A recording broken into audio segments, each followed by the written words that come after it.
Hello all of you. So as I know कि अभी आईटेक का एग्ज़ाम जस्ट 10 डेज़ बाद है एंड आप सभी लोग बहुत ज़्यादा हाइपर हो रहे होगे, पैनिक हो रहे होगे। तो गाइस काम डाउन। अभी देखो एग्ज़ाम तो है, आप लोगों ने, मेरे को पता है आप लोगों ने मेहनत किया है, तो आपको ज़रूर उस मेहनत का फल मिलेगा। तो जो एग्ज़ाम 10 डेज़ बाद होने वाले हैं, तो उसके लिए प्लीज़ गाइस आप जो इन लास्ट 10 डेज़ है उनको आप अच्छे से यूटिलाइज़ करो। ऐसा मत करना कि हाँ अभी हमने 1 महीने पहले अच्छे से पढ़ लिया है तो अभी हमें दोबारा पढ़ने की ज़रूरत नहीं है। Everything needs revision question practice अभी भी आप करो। एंड मैं ये चाहती हूँ कि आप इन 10 डेज़ में अपना बेस्ट दो। आप जितना बेस्ट अभी तक नहीं दिए हो उससे ज़्यादा भी, और इन 10 डेज़ में आप अपना बिल्कुल बेस्ट दो कि आप बहुत अच्छे तरीके से एग्ज़ाम में लिख पाओ, ठीक है। और ऐसा मत करना गाइस कि इस टाइम पे आप बिल्कुल सो ही मत। कि हाँ कुछ बच्चे होते हैं ऐसा कि वो लोग ये सोचते हैं कि 8-10 दिन है, हाँ 2-3 घंटे सो के काम चला लेंगे। नहीं, नींद पूरी लो, अच्छे से लो। और उसके अलावा जो भी आप पढ़ रहे हो बस टाइम वेस्ट इस टाइम पे मत करो। अगर आप किसी भी चीज़ में अभी टाइम वेस्ट कर रहे हो तो प्लीज़ अभी उस चीज़ को हटा दो। मेन चीज़ होती है सोशल मीडिया डिस्ट्रैक्शन, वो चीज़ प्लीज़ अभी हटा दो एंड अब फोकस करो आपके एग्ज़ाम में, जो कि आपका 10 डेज़ बाद एग्ज़ाम है। उस पर आप अच्छे तरीके से फोकस करो और एकदम परफेक्ट तरीके से जो भी पढ़ा है उसको रिवाइज कर लो। सॉलिड पढ़ो, जो भी पढ़ो सॉलिड पढ़ो। और हाँ मैं ये तो नहीं कहूँगी कि आप कुछ नया पढ़ने बैठ जाओ, आपने जो पढ़ा है वो उसको सॉलिड पढ़ो। हाँ अगर आप कुछ नया भी पढ़ रहे हो तो ऐसी नई चीज़ें पढ़ो जो आपको पता हो कि हम उसको कंप्लीट कर सकते हैं। ऐसा नहीं कि जैसे कि आप फिज़िक्स है, फिज़िक्स में आपको कुछ चैप्टर्स आते होंगे, कुछ चैप्टर्स नहीं आते होंगे, ठीक है। तो आपको जो चैप्टर्स आते हैं अगर वो भी आप उस पर भी श्योर नहीं हो कि इसके भी क्वेश्चन नहीं बन रहे हैं, तब उन क्वेश्चन को करो, उन क्वेश्चन को ट्राई करो। हाँ वो आपसे बन जाएंगे, लेकिन ये मत करना कि हाँ हमारे वो चैप्टर्स भी अच्छे से कंप्लीट नहीं हुए और हमें पूरा कोर्स कंप्लीट करना, हमें सारे चैप्टर्स पढ़ने। नहीं, पढ़ो लेकिन ऐसा पढ़ो, जो भी चैप्टर पढ़ो सॉलिड पढ़ो। क्योंकि अगर आप सॉलिड नहीं पढ़ोगे तो फिर उसके भी क्वेश्चन अगर आपसे नहीं बने तो ये प्रॉब्लम हो जाएगा, ठीक है। फिजिक्स में तो मेन चीज़ है आप क्वेश्चन सॉल्विंग पे ध्यान देना, क्योंकि न्यूमेरिकल्स आते हैं फिजिक्स में। एंड यस और भी चीज़ें हैं उसमें, कुछ थ्योरी से भी क्वेश्चंस आते हैं। वो आई थिंक थ्योरी के क्वेश्चन इतने टफ नहीं रहते, वो इजी आपसे बन जाएंगे। एंड रही बात जो केमिस्ट्री वाले बच्चा, तो केमिस्ट्री में ऑर्गेनिक में आपको रिएक्शंस पढ़नी है। यस, रिएक्शन से सीधा उठ के क्वेश्चन आ जाता है, रिएक्शन ही दे दी जाती है, इसमें क्या प्रोडक्ट बनेगा एंड ऑल। तो आप रिएक्शंस अच्छे से पढ़ लेना, अच्छे से रिएक्शन ध्यान में कर लेना। टेस्ट वगैरह जो भी टेस्ट होते हैं, कार्बोलामाइन टेस्ट एंड मैनी टेस्ट जो भी होते हैं ना, ठीक है, टेस्ट को अच्छे से कर लेना क्योंकि टेस्ट से भी क्वेश्चन बन जाते हैं। एंड इफ़ अगर मैं बात करूँ आपके जनरल टेस्ट के लिए, जनरल टेस्ट में मैंने काफ़ी वीडियोज़ बना के रखी है। जनरल टेस्ट में कुछ इंपॉर्टेंट टॉपिक्स भी बता के रखे हैं, जो आप कवर कर लेते हो तो आपका 60% तो जनरल टेस्ट का मार्क्स कहीं नहीं जा रहा है, ठीक है। क्योंकि मैंने ऐसे टॉपिक्स बताए हैं जिनसे क्वेश्चन आते ही हैं हर बार, ठीक है। मैं यहाँ पे भी स्लाइड पे दिखा देती हूँ। जनरल टेस्ट के ये टॉपिक्स आप ज़रूर पढ़ के चले जाना, क्योंकि इनसे क्वेश्चन हर बार आ ही जाते हैं, इनको मत छोड़ना। और गाइस मैं इस बार लास्ट टाइम पे भी आपको ये बोल रही हूँ कि देखो ज़्यादा पढ़ने पे फोकस ना करके रिवाइज करने पे भी फोकस करना। ये नहीं कि देखो मैं खुद भी बता रही हूँ, मैं भी क्या करती हूँ, एक टाइम होता है मैं पूरा एकदम पढ़ लेती हूँ, इतना सारा चीज़ें पढ़ लेती हूँ कि फिर एग्ज़ाम टाइम में वो रिमाइंड ही नहीं कर पाती मैं, मतलब दिमाग में वो चीज़ आ ही नहीं पाती कि हाँ भाई मैंने क्या पढ़ा क्या नहीं पढ़ा। तो ऐसा पढ़ना कि वो आप रिमाइंड कर सको जब एग्ज़ाम दो।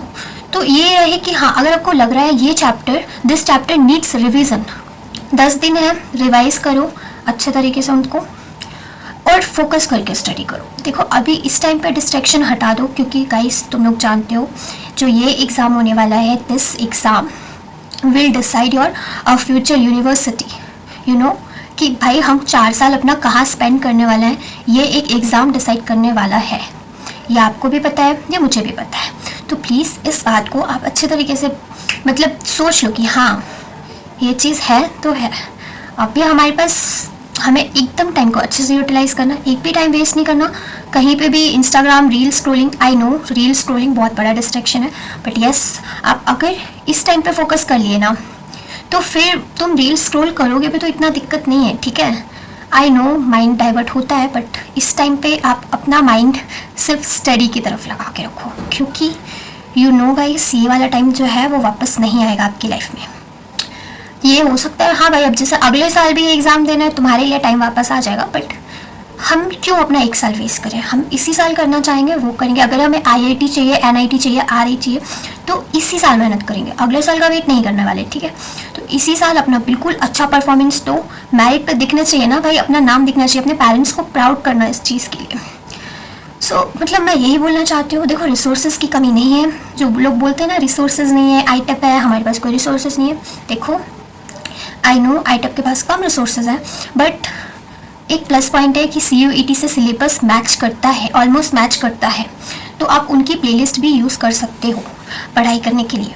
और पढ़ाई करने वाला इंसान जो होता है ना, वो ढूंढ ही लेता है यूट्यूब पे। आप लोग तो बहुत सारी चीज़ें इधर उधर से ढूंढ लेते हो, तो यूट्यूब से आप उन चीज़ों को ढूंढें और पढ़ें।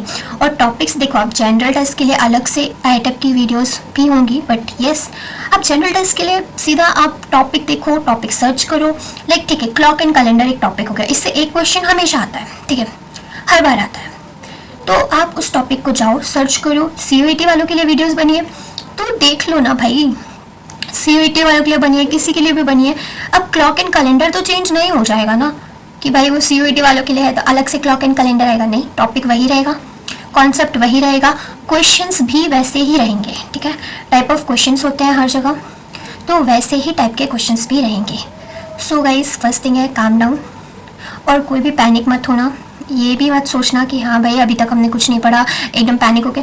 जो बच्चे होते हैं ना जो ये सोच लेते हैं कि यार अभी तक कुछ नहीं पढ़ा, और वो यही टेंशन में रह जाते हैं। अगर तुमने कुछ नहीं भी पढ़ा है तो भी पढ़ लो ना, इतना सारा टाइम है तुम्हारे पास कि तुम अभी भी अगर बैठ जाओगे पढ़ने के लिए, 10 दिन है, अगर स्मार्ट स्टडी करोगे। कुछ होता है जो स्मार्ट स्टडी करते हैं, हाँ इंपॉर्टेंट टॉपिक पढ़ लिए, जनरल टेस्ट में कुछ टॉपिक है उनसे हमेशा क्वेश्चन आते हैं, वो टॉपिक कवर कर लिए, ठीक है।